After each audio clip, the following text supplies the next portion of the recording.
itt van, hát gondolom ő Luke akar lenni, Luke Skywalker. Hát nem tudom, egy kicsit úgy másképp, a vissesnek tűnik nekem. De hát nem tudom. Most ha nem lenne odaírva, hogy ez a Luke Skywalker, vagy a Luke a Star Warsból, nem tudnám megmondani. Nekem olyan fura. Nem tudom.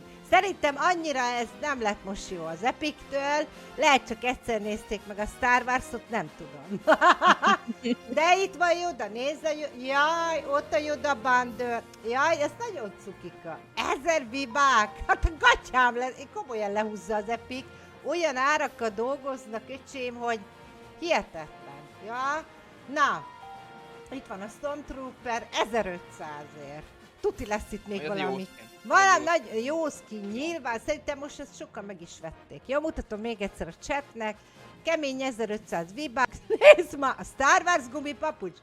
Dikaz, 1800 Star Wars Crocs. Nagyon durva.